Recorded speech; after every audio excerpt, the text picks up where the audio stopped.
On this episode of Narcissist Apocalypse, we talk with an abuse survivor named Barbie. And Barbie was raised by two abusive parents. It's a story of gaslighting, self-worth, neglect, parentification, achieving, fear, and survival.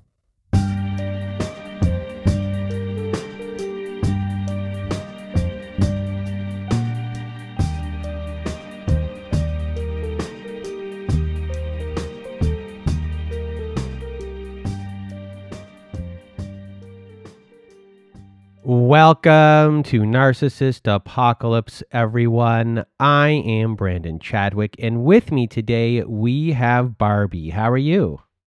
Great. Thanks for having me.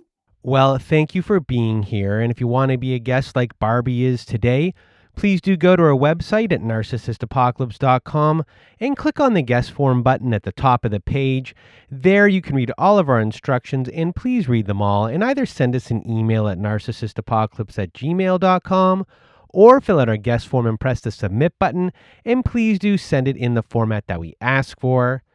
And we do have a content warning for this episode as we do discuss physical abuse, sexual abuse, and suicidal ideation in this story. So that is your content warning for today.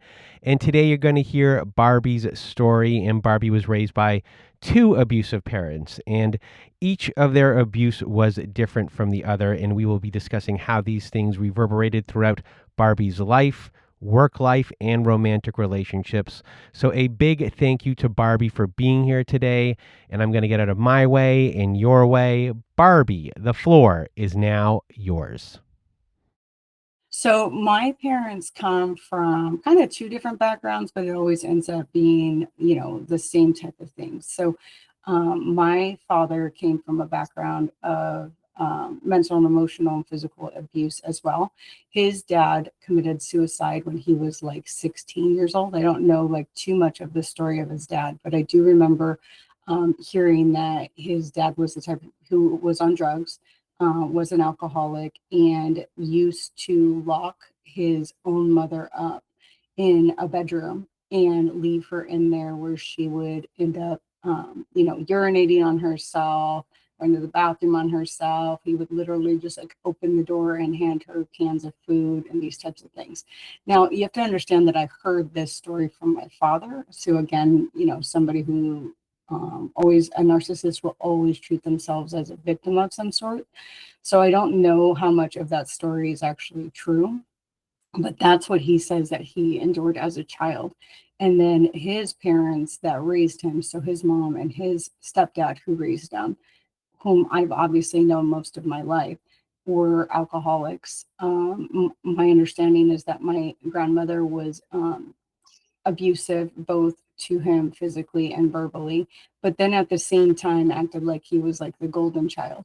And so he learned that again through achievements, just like any other person being raised by a narcissist, that if he achieved, then he would be valued. And so he spent most of his life self absorbed trying to achieve as well. And a lot of people will say, like, how do you get out of the whole pattern of being a child of a narcissist? And it becomes with understanding and having empathy for your situation and wanting to learn and grow so you don't hurt the people in your life. And unfortunately, he never got to the place where he knew that he was hurting the people in his life. He never got to the place where he wanted to change and still continues to live the same way, marriage after marriage, abuse after abuse, and just always thinking that he's the victim anytime his relationships break up. And it was the same when I was younger. So my dad cheated on my mom quite a bit. He would, go out on business trips, and he would come back and, later on in life bragged about the amount of women that he slept with when he was out on business trips. I mean, talking about this to me as a child, he would talk about, how many people he, had affairs with on my mom. And I remember being brought to the various different locations where he had extra girlfriends. So he owned like a sandwich shop, and that had like ice cream and stuff like that. And so he used to bring my brother and I, while he was still married to my mom, to this ice cream shop, sub sandwich ice cream shop, and he would give us ice cream while he was in the back having sex with somebody else. If you asked him, he would never admit, what he was doing. He would always act like, "What are you talking about?" I you couldn't tell my mom what was going on because he would guilt you and make you feel bad, and like if it was your fault if something happened to their marriage. He would also um, have many women like this. So various locations. He owned a fish restaurant, and he was sleeping with his manager at the time. Same thing. There was like a room in the back of the fish house was the name of the restaurant. And he would put us in the back of the fish house while we watched TV, while he would have sex with her in another room. And then, if we ever said anything about why are we going and seeing, Lisa all of the time, he would say, "I'm just working. I don't understand what you mean," even though we kind of knew what was going on at a very, very early age. With my mom, she wasn't allowed to question him in any way, shape, or form. And if she did, she got beat up. And so you would think, well, how do you end up with two narcissistic parents? Well, my mom on the other side, would shame us if we ever had questions. Anytime you question anything, or anytime you feel like something is not okay, somehow it got turned back on us as kids, and it's the same way still as an adult. So back to my dad, he was such a brilliant man, very, very, very intelligent, always knew how to adapt, always knew how to make himself successful, and then always ended up somehow ruining his situations through some sort of abuse or cheating on the women that he was with. So as my brother and I grew up, as my parents got older and got divorced, we were left in a situation that was unhealthy. My father said that he was going to pay a certain amount of money to my mom every single month. And then once they got divorced, he didn't pay that. So, anytime we didn't have anything, he would always turn it back on us and say things like, "Well, you guys look like you were raised in a zoo. Like, look at your clothes. Like, you're unattractive. Why would I want to take you anywhere?" Those types of comments. Or, "You look like you were raised in a farm. Like, of course I'm not going to take you anywhere. You don't know how to eat properly."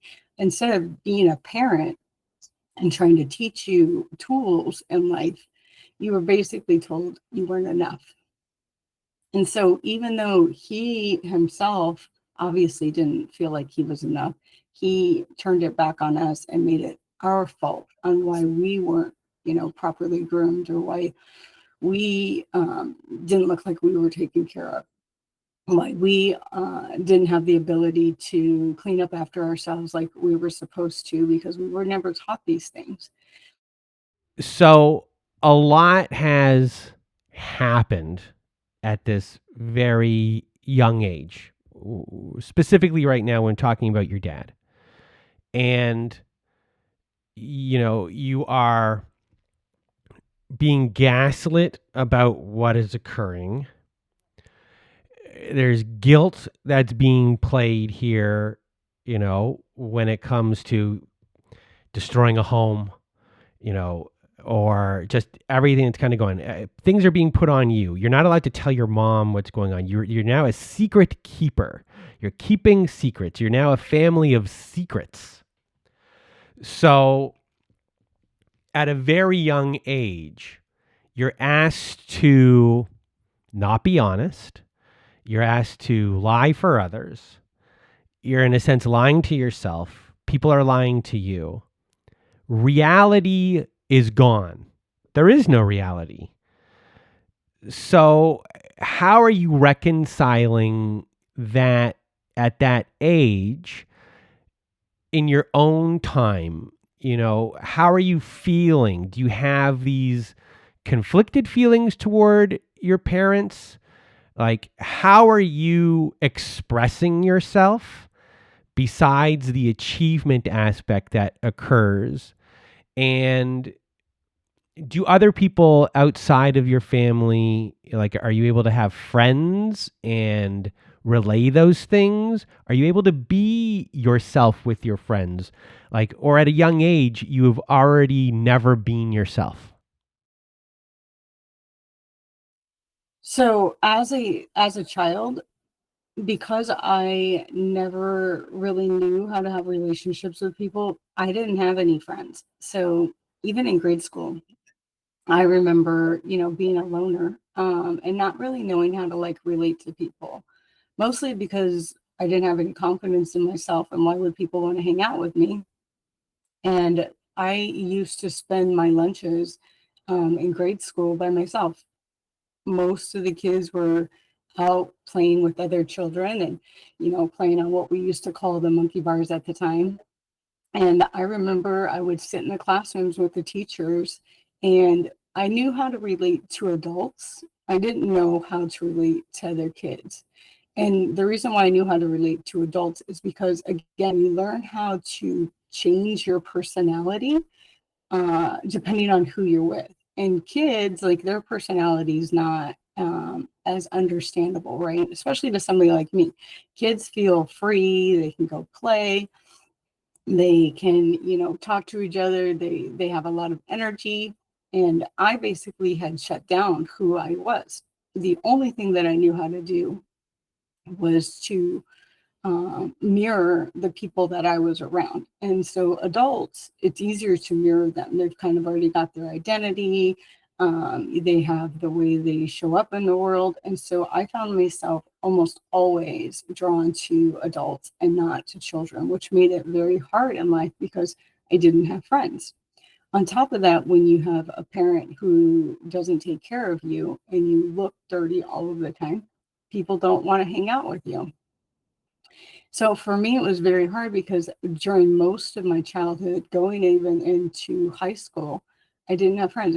I had one main friend that I found in middle school.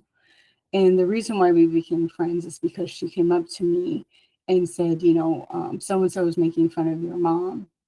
And that caused me to want to defend my mom. Because that's one thing that you do is you learn to defend your parents and their personalities and their actions.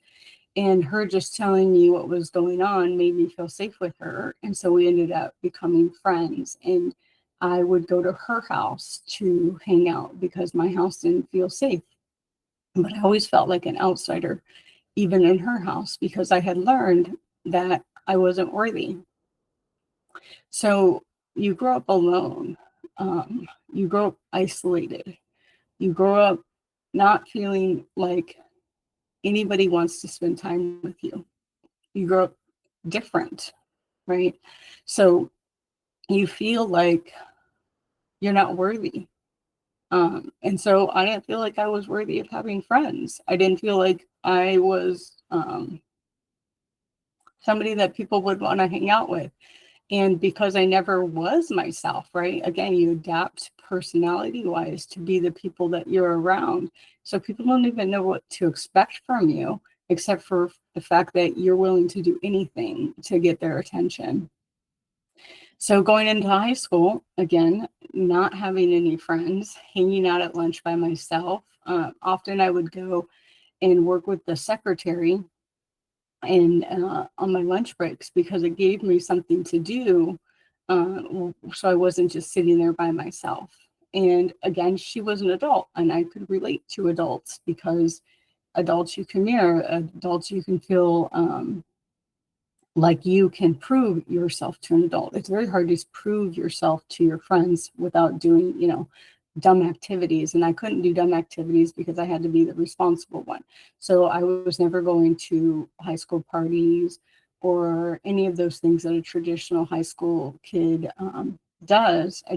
I was responsible. I had jobs early in my life because I had to be the responsible person in my household. I had to be the caretaker in my household, and my needs didn't matter. So showing up for myself didn't matter. Making sure that I had a normal childhood didn't matter.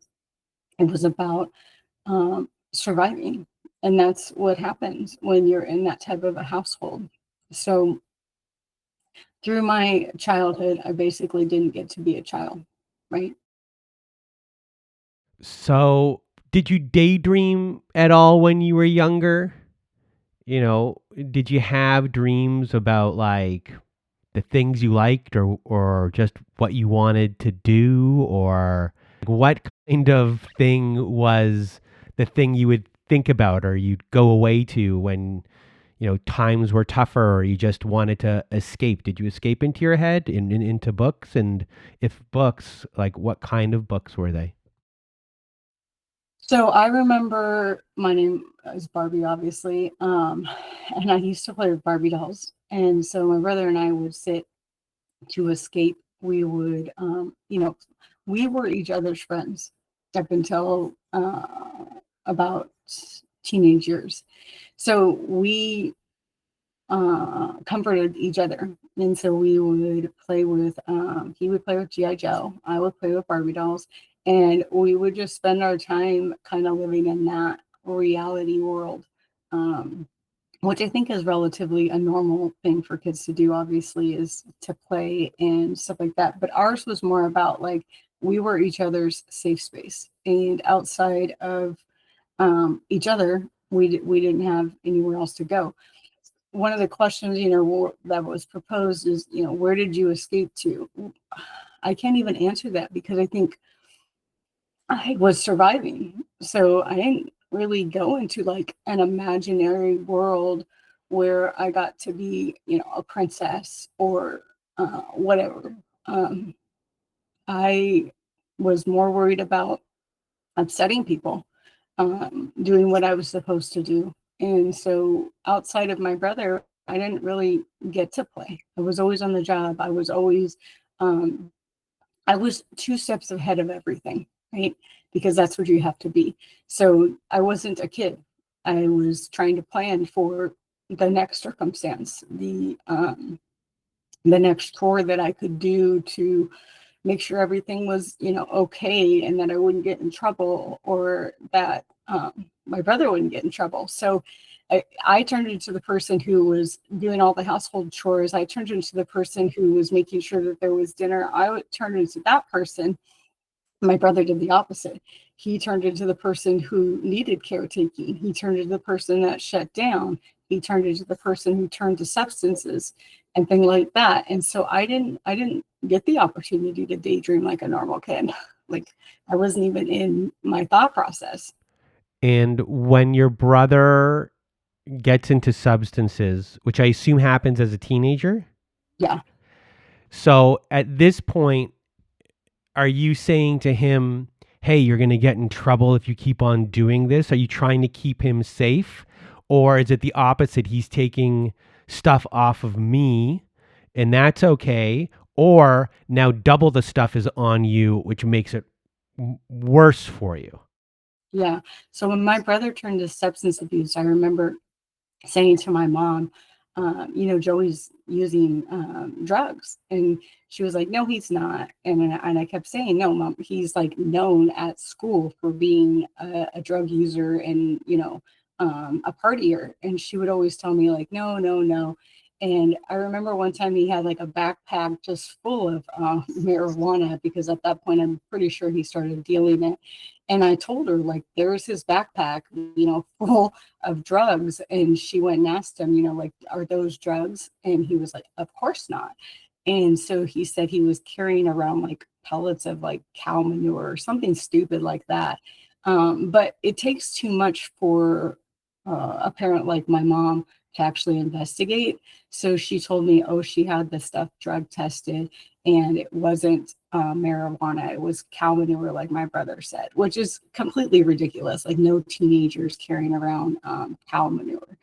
So he basically used the absence of her to get away with stuff. And I was trying to follow him around and make sure he wasn't doing stuff he wasn't supposed to do. But, he's gaslighting me, she's gaslighting me. And so no matter what I did, he just got further and further into his drug use, his graffitiing, his friend group, who was obviously, not a good friend group of people to hang around. And it isolated me more and more because I felt it was my responsibility to take care of him. Nobody else was going to. So that was my responsibility. So here you're already a parent to your parents. You're taking care of everything.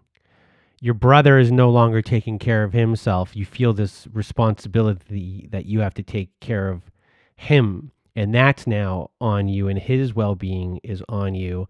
There is no thought process of taking care of yourself at all, which will eventually come back to the relationships that you'll eventually have in life. And, you know, it's, you're someone who is really not taking, you're not seeing it. You're taking care of others. You really, at any age, it's very difficult to see that you're not taking care of you. Did you have a desire for someone to take care of you, or was that so foreign that you don't even know what that even means or feels like? Yeah, so I never had a desire of somebody to take care of me because it was foreign, and I didn't even it didn't even occur to me that somebody would be willing to step up to that plate. What my desire was to get attention. And so I did things to get attention. And it was never really things to get attention with my parents, except for the whole overachieving things. It was to get attention from guys, because I felt like the only thing that I was worthy of was offering my self up for, I don't know if I would say like trade or whatever, but trading my innocence for their attention. And I had learned that obviously through my dad. And my brother and I had both been, sexually abused as well through other relationships. For example, my mom, I remember she had this boyfriend who would um, touch us sexually, and we would say that, and we got no attention out of it because she wanted to have the boyfriend mattered than us telling her what was going on. Same thing with like a neighbor that we had. It was this old guy. He was probably like, I don't know, probably like in his 70s, but when you're a kid, everybody looks older than they really are.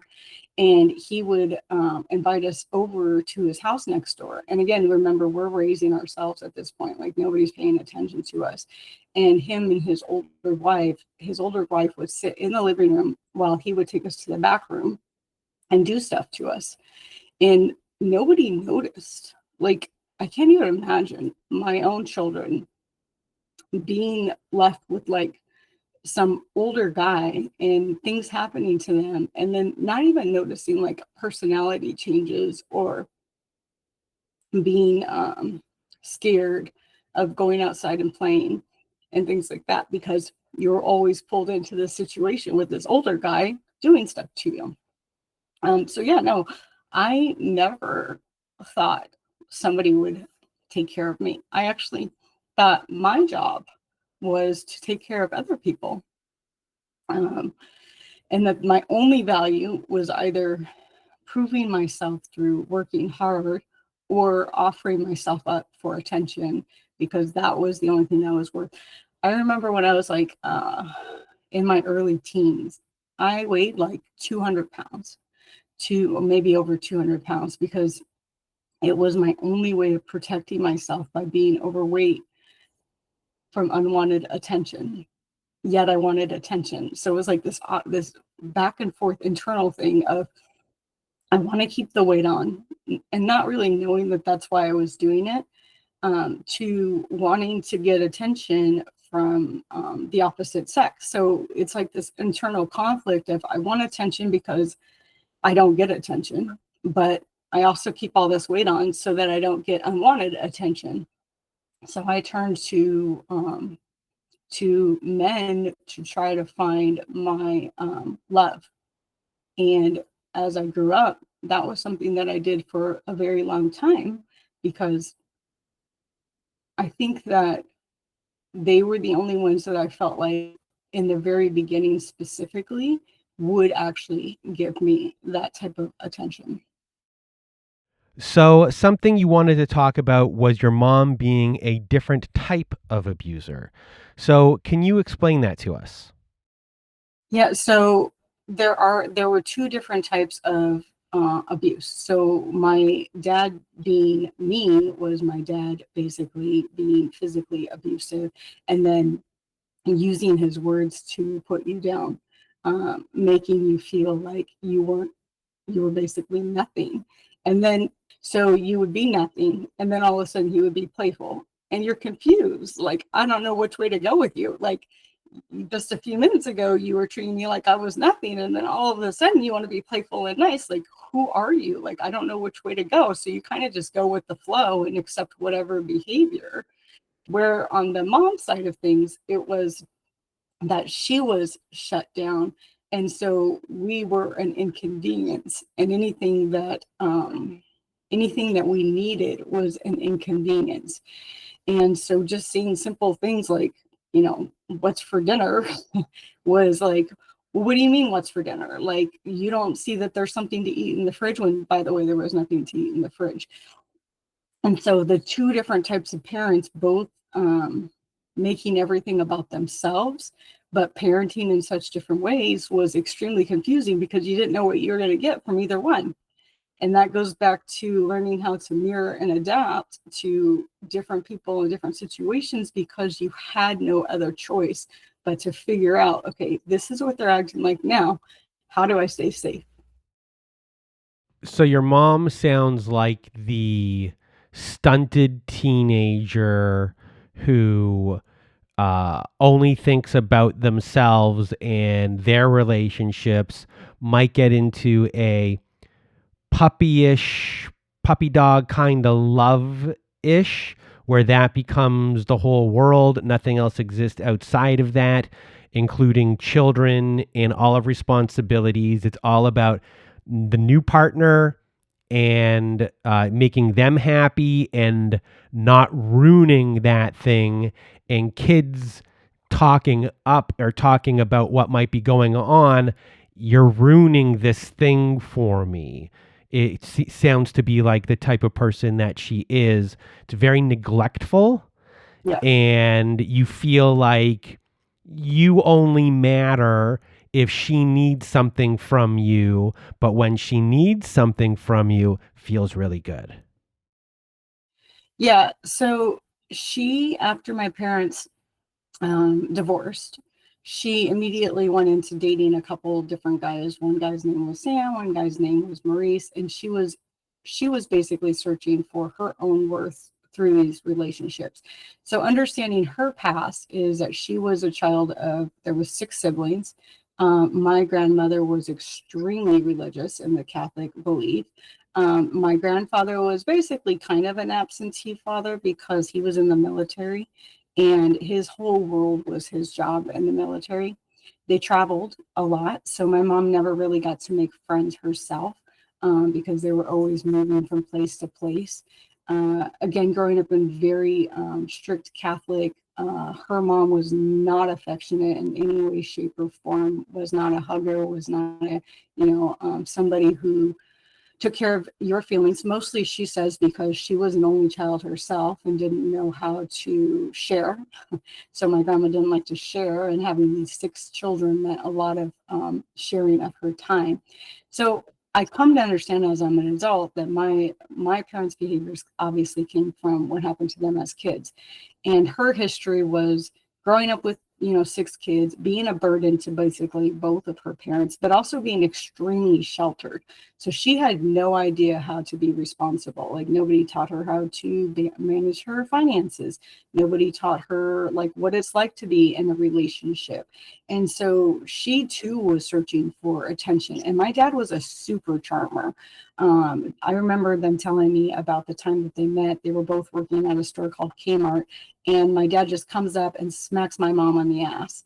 And that's like something that a normal person would be like, hey, dude, what are you doing? But even though she was like kind of appalled by it, it was attention. And my dad being such a confident person, she was attracted to this very confident person, not knowing, what his personality was. But she grew up in a world where she wasn't given attention. So as soon as she met my dad and he was, super attentive to her needs in the beginning, she was infatuated by him. And these are the same things that she did with these guys that she was dating when my parents got divorced. The minute they paid her attention, it all of our my brother and I were basically kind of collateral damage, right? Because we were just getting in the way of her getting to do whatever it is that she wanted with these guys. And she too would take us to go. I remember one of the guys that she dated, his name was Maurice, and he lived in this apartment complex. And outside the apartment complex, there was like this little fountain area. And I remember her taking us to his apartment complex, leaving us outside so that she could have sex with him while we played in this like little fountain area. And the funny thing is, I know her that if I brought up this situation today, she would completely say that that wasn't true. But I know for a fact it was true because I remember it very, very clearly because my brother and I were left outside while she would go inside for, half an hour to have sex with this guy. And at some point, he wanted to move to Egypt, and she was completely willing to take my brother and I to Egypt to move with him. Even though, we had nobody in Egypt. My father, even as he was in the state of California at that time, and he was not going to let us go to Egypt. But she was literally willing to take our whole family and move to Egypt for this guy.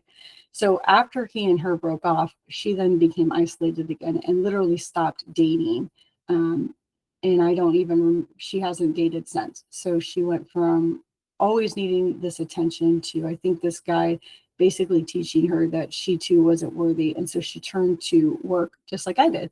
She turned to work for achievement. And through her work, she worked 2 jobs, saying that basically she was trying to support us, but not being financially capable of managing her bills because she never learned how to. So escaping into 2 jobs and basically, again, leaving my brother and I to raise ourselves. So, these are the two parents that you have come from. And each one of them is giving you, a myriad of different issues, going forward with life. So when you do leave the home, and you become this workaholic, this achiever, are you thinking everything is good? Like, are you thinking I'm doing great? Do you see any troubles of how your survival mechanisms growing up might not be serving you? Or are your survival mechanisms early on actually serving you, kind of kicking the can down the road? So as I got older, and I was a very, very hard worker, right? I learned that I had to be. And so I had no idea that I was working to survive or working to kind of run from myself and my life. I didn't nobody, especially back then, nobody talked about trauma and what it does. And nobody talked about, how having to survive and take care of yourself was a coping mechanism for having type parents like this. So for me, it served me to do well. I opened up my own mortgage company at the age of 24. I had employees working for me. I was making a ridiculous amount of money for my age. I had multiple houses, multiple cars. So on the outside, it looked really great. But, on the inside, you feel lonely and you just continue to get more and more and more and more and more. So, if I made X amount of money this month, it wasn't enough. I had to make more money next month. And money was my currency. My value came from how much I could make, what I could show, how much did I have. So I had no idea that this was because I was avoiding everything that had happened. I just felt like if I continued to make more money or continued to grow in my career, which, by the way, I absolutely hated that career, but I was good at it. that I would, somehow prove my worth. And so I didn't know. I didn't know that that was what I was doing. I didn't know that I was avoiding my feelings. At the age of 24, I now weighed 315 pounds, because, again, I used food as a mechanism to keep people away from me. Although I always, for some reason, ended up having relationships, even at my very large weight, but I would just settle for people, right? So whatever attention people would give me. And even through my career of, being very successful financially at an early age, the people that I would invite into my life, the relationships that I invited into my life, were never healthy. I never chose, attractive people. I chose people who, would never be able to get an attractive person, right? And because even though I had a quote unquote pretty face, I never had like a healthy body. And so the people that I chose were the type of people who, one, knew that they could manipulate me for my money, but then two, also knew that I knew deep down that I wasn't worthy. And so I picked people who used me for what they could get out of me. And also, those people probably could have never gotten somebody any better themselves. So, yeah, my coping mechanism of trying to make money in order to prove myself was never something I was even aware that I was doing, nor was I really even aware that I was picking people who were also abusive and also neglectful and also using me for what I could do for them. I didn't know that this was going on until way later in life when when I learned, uh, when I had a breakdown. So yeah, none of this stuff was something that I knew. So before we get to the breakdown aspect of everything, did you along the way meet anyone that was quote unquote normal? No, I no. The only person in my life who was normal was my best friend, Naomi, because she came from a decent family. But as I grew older, we grew apart because I was going one direction and she was going another. So I, again, looked good on the outside because I had so much stuff, but I never had any self worth or any self value. So she came from a household where, your worth was the type of person you was, your integrity, what you had to offer the world was a lot. And so as we grew up, she became somebody who had values and had self-worth and went to college and did all of these things, where for me I was more drawn towards the achievement and the money. And so, as time went on, the only person in my life that was normal, we grew apart. So right before your breakdown, I guess peak right before your breakdown, what is your life like at that moment? Like what's going on in that moment, let's say 6 months before the breakdown occurs? And then is the breakdown a gradual thing or one day you wake up and it's no, I can't move on? As time got on, like, I became so I had gastric bypass at the age of 24 so that I could lose all of this weight. And so then as soon as I lost all of this weight, then I got different attention, right? So now I'm not getting attention from um, guys who don't feel like they could get have a relationship with somebody else. I'm getting attention from guys who thought that they were extremely important and that I was basically now became their arm candy, which led me to marrying my daughter's father, who he in of himself was absolutely a narcissist and still is to this day. He can do nothing wrong. He's the best person in the world, blah, blah, blah. He and I ended up getting divorced, and then I eventually met my current husband.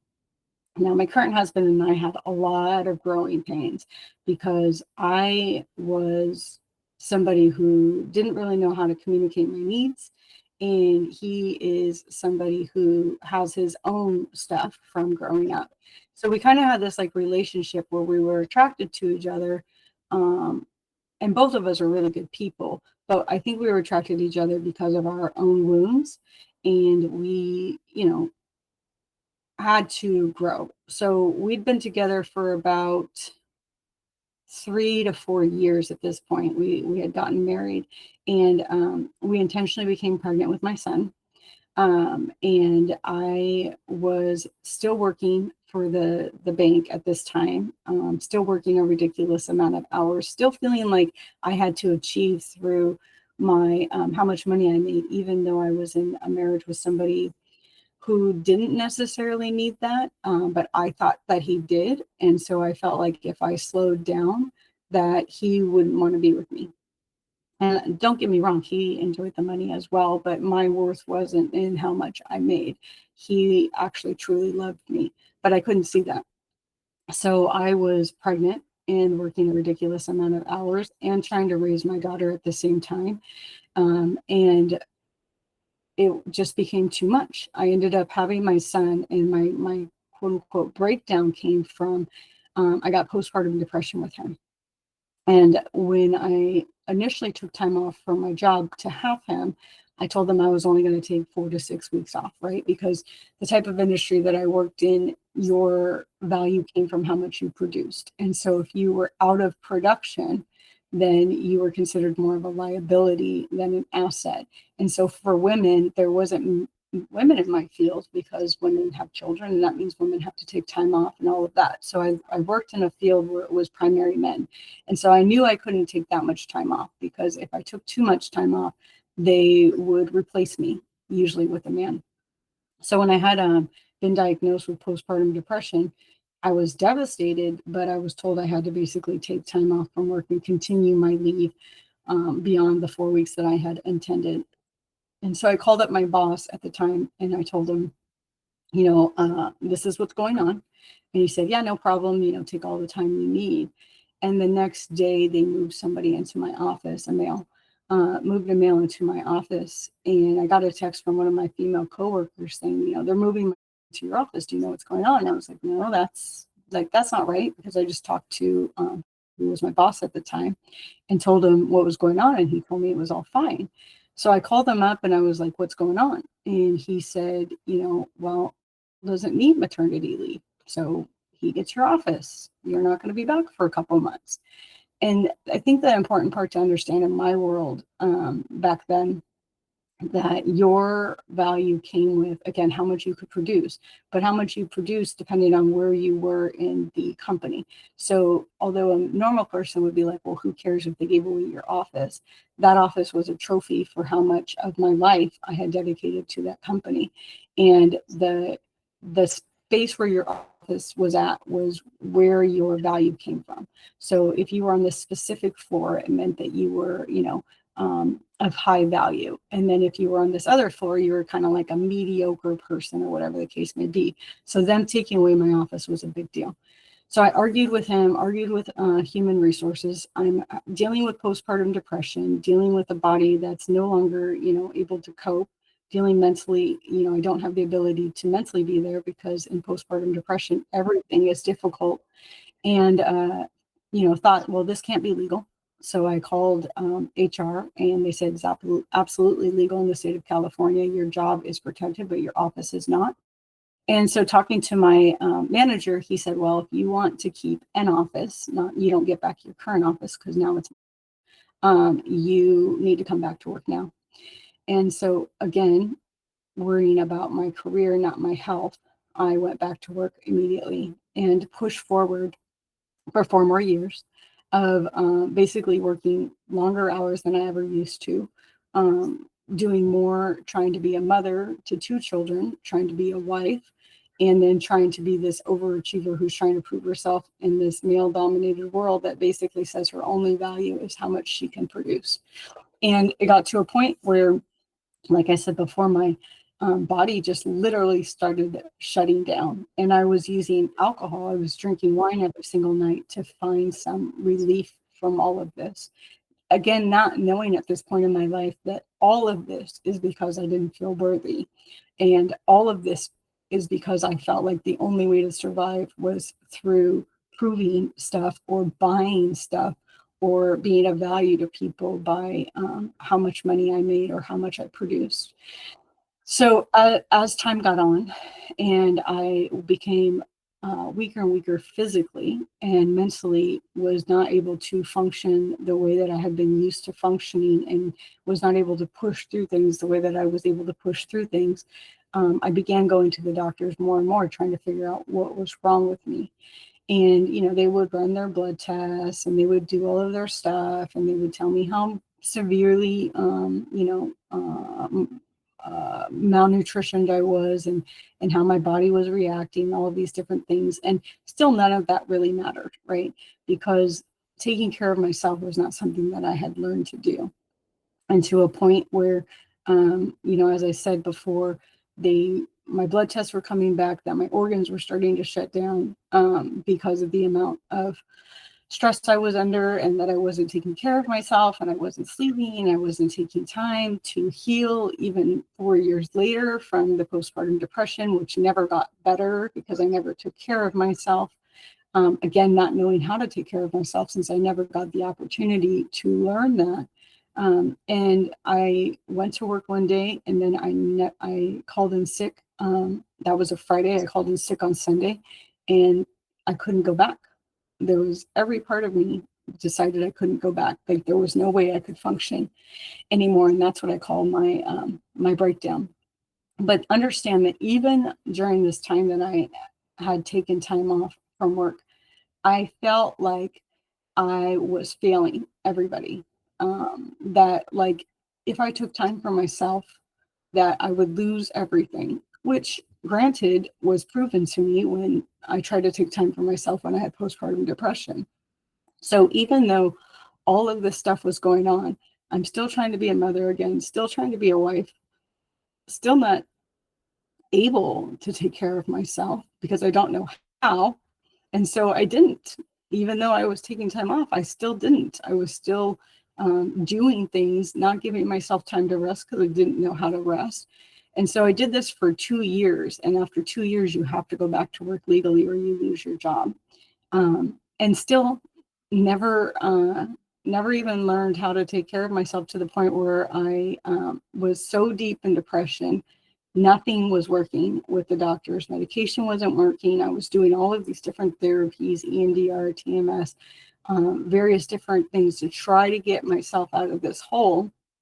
But because I wasn't taking care of myself, and I was always stressed all of the time about losing everything, losing my house, losing all of the stuff I had earned from my position at work, identifying myself only by how much money I could make for my family, I never rested and didn't take care of myself. And so I decided, okay, I'll do some research on, literally, I need to stop this. Like, something needs to change, or I'm just, I was at the point of where I wanted to kill myself. And so I found online that you could do equestrian therapy. Now, mind you, again, I have tried everything to get better, and also nothing to get better, because I didn't take the time to do everything that I had learned would help me. EMDR, I quit relatively early. TMS, I did my round of treatment, which, if people don't know what that is, basically it's a modern version of shock treatment to your brain. And so I decided, okay, I'm going to try this equestrian therapy. So 4 lessons in, the stirrup breaks, the horse loses and, freaks out and throws me off. I end up breaking my back. So having surgery, breaking my back, I was now left to depend on other people to do things for me. And I never learned previous to that to depend on anybody, even though I had a husband who would have let me depend on him if I would have been able to. I never did. And so I'm in, bedbound basically now. And I have to depend on my husband to help me. I have to ask for help, which I didn't know how to do. And I'm in this place where I don't understand how to navigate what's going on, how to lay down and just be and heal and take care of myself, and how to just give myself space. Never had that. And so at that point, it had gotten to such a place of it being so hard to allow for anybody. I'm a very intelligent person. I was like, this is ridiculous. What can I do? And that's when I started reading, because I had no choice. And so I decided I was going to read on the brain, because that was the one thing I understood. It was scientific. I could understand the brain. So I started reading on the brain. And then as I started reading on the brain and depression, and then I started learning about why the brain does certain things to keep you surviving. And so I started to understand that all of the stuff that I was doing was surviving. Everything was surviving the way that I grew up. That my brain had basically adapted to having to do things in order to survive the circumstances that I was in, and also to survive the people that I was around. And so my brain had literally formed in a way to be able to adapt to this world. And I had to undo it. And how do you undo something like that? So, reading these books, I decided, okay, so if I'm going to have to change the way that my brain is wired, I'm going to have to change the way that I behave in life and how I show up in life. And I did. That's basically what my journey became. It became a way of initially understanding the science behind it, because that's what I could understand. That's what had value to it. That's what was proven. And then from the science behind it, I started learning that no, you actually have to have empathy for yourself. I didn't know how to have empathy for myself. So then I started reading books on having empathy for yourself. And then I started reading books on, how to heal outside of the traditional medical world, and the depression drugs that, by the way, never worked, and the anxiety drugs that never worked. Because they can drug you, but basically it numbs you, but you never really learn the tools to get better. And so as I continued to read and as I continued to learn how I had become somebody who basically adapted to their life, I learned how to empathize with my choices, also my parents' choices, right? Because they too are products of their environment. Now, my father, I stopped talking to after my daughter was born, because I didn't want him around my daughter. But my mom, I still kept in my life in a very limited space, but I still kept her in my life. So I had to learn, how do you adapt to parents who, or specifically one parent at this point, who doesn't understand why they are the way they are, continues still to guilt you and gaslight you in things. But also, part of me still wanted to have a parent in my life, and still does to this day. So I learned the tools of how the brain works. I learned the tools, the way our nervous system works. And then I learned the tools of empathy. And those things taught me how to truly take care of myself, to where I could become the person that I am today. And earlier you brought up the word uh, my needs. Mm. So for someone like you, how difficult was it to even come up with your first need, or understanding what needs are, and then figuring out from there how to identify them for you? Because in a way, you've been living under this gaslit condition your whole entire life of being a chameleon to survive, where what is the real you and what does the real you need? So how are you able to like zero in on your needs to begin with, and where did you start with that? So after I broke my back and I was basically bedbound for several months, you learn that you have basic needs, right? You need help to go to the bathroom. You need somebody to bring you food. Um, so you start with the basic human needs, the things that you can't go without. And then from there, it was like, um, it took a long time to kind of figure out my needs, right? Like, I didn't know. I had no idea what I liked and didn't like. I didn't even know what kind of books I liked. But when you have no choice but to lay there and think about yourself, your mind, and you don't have anything to do, right? Because I couldn't do anything. I couldn't go to work. I couldn't um, occupy my time by, taking care of my kids or my family. I couldn't, I had nothing to do. I was stuck with myself. And because I was stuck with myself, you start having time to think. So finding what my basic needs was a very, very slow process because I didn't know. Nobody ever asked me, like, what do you need? But when you're bedbound, it's like, my husband, he bought me like this bell that I like could ring when I needed something, because otherwise I would get up and try to do it myself, which obviously doesn't work when you have a broken back. But even, sorry, I get teary-eyed. Even asking for help to go to the bathroom was like, it was unbearable for me because nobody ever helped me before. So how was I gonna like ask, for somebody to come and bring me food or, these things that we just need, much less try to figure out what I like or, what I want to do with my time laying there. And so, again, my learning about my needs and what I should want in life came from reading books. I would compare myself to the stuff that they were saying. I'd be like, oh, wow, I do that. And then there would be like practices on what you could do to like learn from that. So everything that I learned about myself, I would say majority of it came from reading books and learning about why I did what I did. And how has your life been since those days? What's the growth been?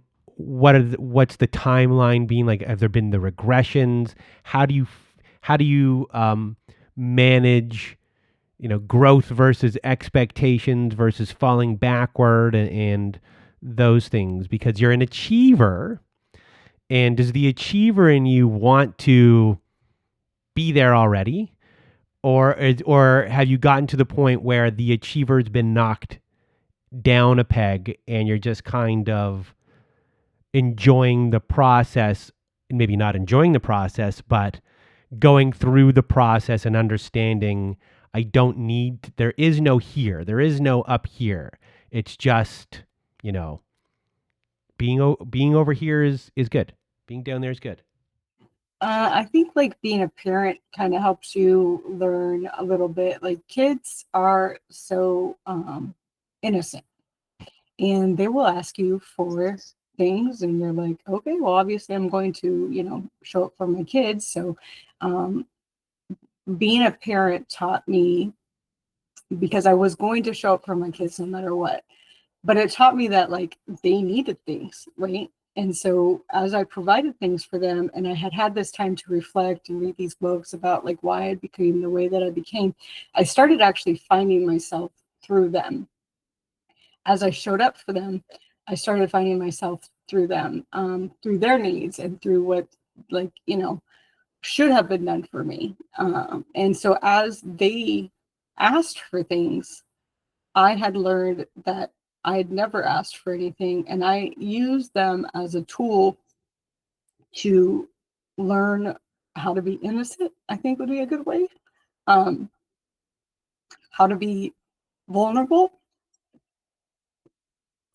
And I started putting practices into place. But yes, being an overachiever, you want the result, and with healing there is no result as far as like an end to it, right? It's a journey, there's no end. But when you're used to getting a paycheck for all of the things that you do, and I think this is common just in general for society now, we are awarded through our the way that we're paid. So for me, it because everything that I had done was identified by, how much money was in my bank account and what I could buy. The healing process was hard because there was nothing physical and tangible to show my progress. The only thing that showed my progress, I think, was the way that I showed up for my kids. So I learned again through them and through reading, which was again a big thing for me, um, various ways of self-care. And again, there's no like tangible result except for over time you start to change, but you don't see it right away. And you want to be better. Like I wanted to be better, but you can't just snap your finger overnight and get better.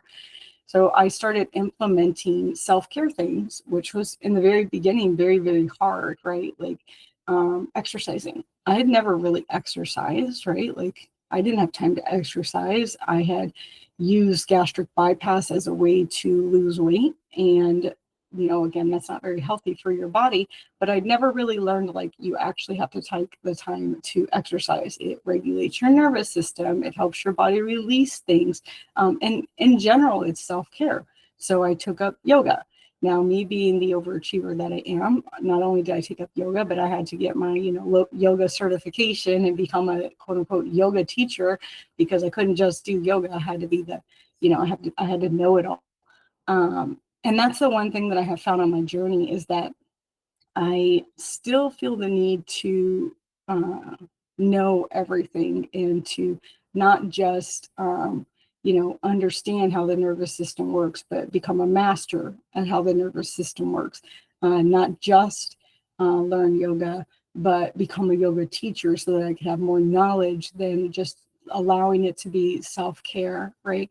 And so I noticed over time that I couldn't just take care of myself, that taking care of myself, I had to go to the very far extreme of becoming, somebody who had mastered all of these various different skills, or at least thought that she had mastered these skills.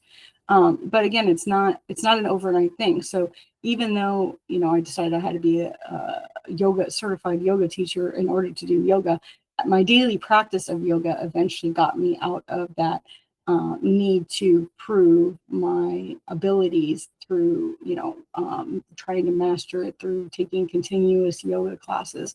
My need to meditate. When I was first starting meditation, I had learned all of these various different tools that you can do, and you're supposed to be able to like meditate for like an hour and a half. And anybody who's tried to meditate for an hour and a half when they first started knows you can't meditate for an hour and a half when you first started. But I had learned over various periods of time that, okay, if I can't sit there for an hour and a half, which is absolutely ridiculous to even start with. But again, the overachiever and me wanted to be that person who mastered meditation in the beginning. I had to start smaller. And so the lesson that I learned is you have to start small if you want to make change in life. You can't go from 0 to 100, which I had done my entire life. You have to learn to integrate these things daily so that you actually stick with them. Because the other thing about an overachiever is that they oftentimes don't stick with stuff. They go from achievement to achievement to achievement. So once something gives them their achievement, when something pays off, you have to get better and better and better and better. And so through my journey, I did experience that on my healing journey of needing to be, the best at it, or learning the most about it, or getting better at it. But through the actual practices of it, I learned and have gotten to a place now where I don't have to know everything. I just have to practice the tools that I have learned. And those tools are actually the teachers more than the end result. And you eventually became a coach, and you do speaking engagements and workshops. So, do you predominantly work with people who have issues like this when it comes to achievement and helping them figure out like how to get back to the baseline of who they are, and who are your clients as a whole? So I primarily work with overachieving women, mostly because I have found through my own work that whether you had narcissistic parents or whatever the case may be, society in general teaches women that we're not worthy. If we don't look a certain way, we're not enough.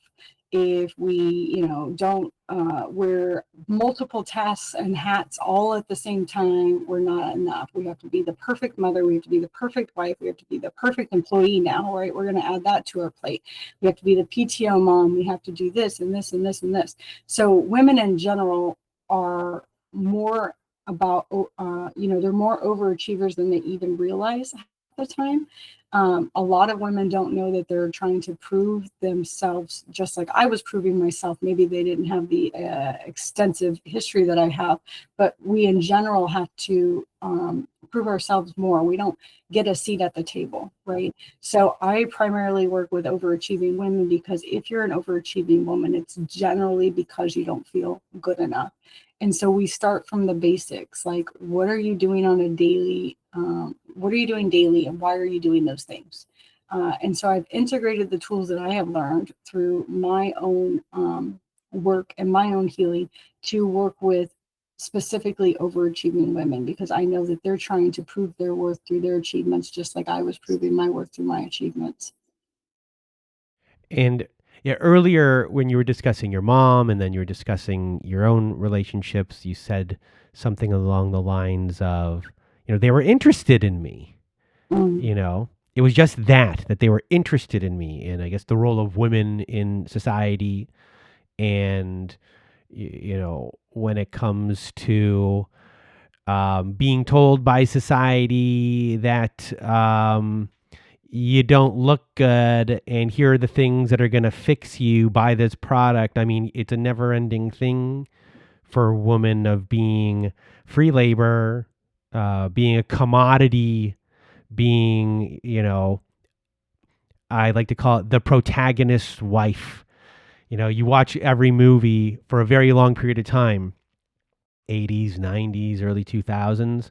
What role does the wife have? It's the protagonist's wife. There's not that many movies where it's like this is an actual character. You're like this, and it's all around, and people are trying to stand out, being an achiever. You're a micro version of this giant version. So I'm happy that you found that work, and that it's work that you enjoy, because you also said earlier that you did not like the mortgage, business at all. So before we leave today, what are your words of wisdom for everyone who's listening? I've always, as I've learned through my journey, the one thing that I have learned is that men and women don't believe necessarily that we are enough, simply because of the environment that we grow up in, the society that we grow up in, and the constant advertising of you need to be better, you're not enough, you're not enough. So my wisdom to people is to understand that you are enough, you were born worthy, you were born enough. The world has changed your perspective on yourself, and what we need to do is go back to that, remembering that we are enough and we don't have to prove ourselves to anybody.